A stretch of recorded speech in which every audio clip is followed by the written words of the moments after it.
Scale of 1 to 10. Devin and I did this yesterday with the vacancies that existed at the time. For the Ravens job, how desirable is it to you on a scale of 1 to 10? Well, I already did this yesterday and had like a social media thing where I gave the Giants a 9 as far as desirability. So, of course you did. Well, I explained the reasons for it. I don't think it was that crazy to think that. No, there's been other years where I'd have gone, the Giants are shit. You don't want that job, so don't worry. I don't care that much. Okay, but every coach wants a quarterback who's going to get himself injured every other week. That makes it definitely a 9, maybe a 10. Right. Well, yeah, maybe you don't want Lamar Jackson then too. Then maybe they should cancel that out from that justification right there. Okay, so all right, give me your number for the Ravens. I'm going to give it a little bit more than the Giants just because of the Lamar Jackson thing and an organization that functions at a very high level, and there are still pieces there. So I'll say 9.5, right, and up the Giants there just a little bit. See, I think it's more. I think it's 5. I mean, look, these jobs aren't attractive by virtue of the fact that they're open. The good jobs don't become open. And think about it. You're following a legend. You're following John Harbaugh, who won a Super Bowl, who came in right away and went to the playoffs every year for 5 years and won a playoff game every year for 5 years. If you don't figure this thing out right away, you're just going to be the guy who's like the Gerard Mayo. You're not going to be there for very long following the legend. And I know that John Harbaugh didn't accomplish what Bill Belichick did, but it's the same dynamic. Guys there 18 years. It's going to be a tough spot, and you got a lot of personalities to manage. You got a lot of older players. You got some tough decisions you're going to have to make in concert with the front office to figure out what your team's going to look like going forward. I think that a 5? You gave it the same as you gave the Titans yesterday? A 5 with the greatest quarterback ever, the bar's an organization and a big-time GM. And the greatest quarterback ever? I mean, you're going to go that far to support your argument? You're going to call him the greatest quarterback ever? Okay. If you're going to put your name on that. Yeah, I didn't mean it like that. The greatest quarterback ever in the history of the organization and one of the greatest ever. Don't get into your little lawyer detail bullshit shit there. No. You know what I meant there. Come on, shut up. All right. Anyway, yes. You know why? The bar's lower in Tennessee. And there's less pressure on me in Tennessee. What? So that's where you're going to justify it on? That's crazy. Yes. What? I mean, do you want to take a job? You talk about the Titans as being the dysfunctional organization, the ownership all the time. Right. But that's a good place now. That's right.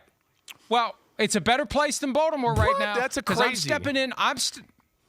Crazy. I'm stepping into a spot where it's going to be difficult to win. You just laid out all the older players that are taking up cap space. How am I going to win with this team? Maybe Harbaugh is lucky he got out when he did. Maybe they're on the brink of just completely collapsing in Baltimore. We don't know that.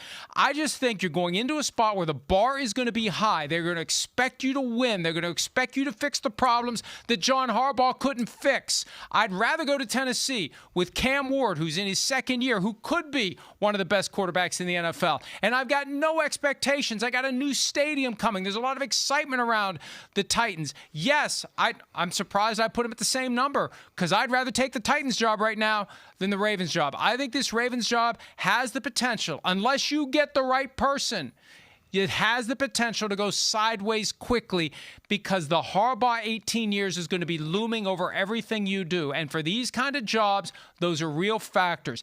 How am I going to be judged? What is the bar for me? What do they expect out of me? And what is going to be regarded as success?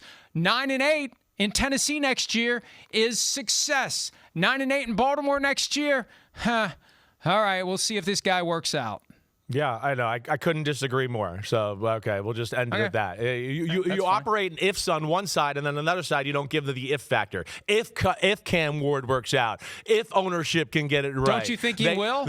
I like his talent, but it's a way bigger if than one of the greatest quarterbacks ever is already one of the greatest quarterbacks ever. It's still an if factor. He's 29 today, and he's shown signs of breaking down physically. He's still, as you saw at the end of the game, he's still one of the best quarterbacks in football. Period. But you're arguing that he's not? He's clearly not the guy that he was the last time he won the MVP award, or last year when I voted him the MVP. He's not the same guy. It may be an accumulation of injuries this year. I don't know. But he's 29. And his big plays the other night were because the Steelers were crowding the line of scrimmage and he threw the ball down the field. And and look, Steve McNair, Steve Young, what did they have to do later in their careers? They had to become pocket passers. And maybe that's the challenge for the next coach of the Ravens. Maybe you want an offensive guy that is going to help Lamar Jackson transition away from relying upon his mobility and become a pocket passer. Because, and I'm agreeing with you on this, if he can do on a consistent basis what we saw the other night, then he's got 10 more years. There's no if, but Mike. He can. I mean, he, like you just said, he did it all last year. He did it the year before that. He's had plenty of, like, if he can throw in the pocket, that's not a conversation anymore. If you take away, I think he's a different guy to defend if you take away the ability, or if you minimize the ability to move. Because I think one of the reasons why he ends up being able to perform as a high level as a pocket passer is there's that constant threat that he's going to zip right by you. If the threat that he's going to zip right by you is gone, you defend him differently. The point is this. There are clear signs that he's had multiple injuries. They need to get to the bottom of that. He's 29. That's undeniable. That's an undeniable fact that we have to agree on. As of today, he's 29 years old.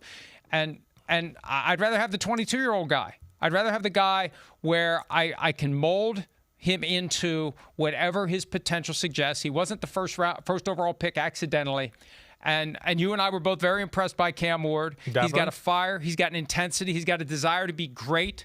There was the story about him telling the team after one of their few wins this year, no, don't celebrate. We got more work to do. So I think that if they can get the right coach there, that can work out very well. And in Baltimore, it just feels like there's a lot of stuff that's going to keep me up at night worrying about, can I make it all work out? Hi, it's Mike Florio. Thanks for watching PFT on YouTube. Hit subscribe for the latest news and analysis from Pro Football Talk.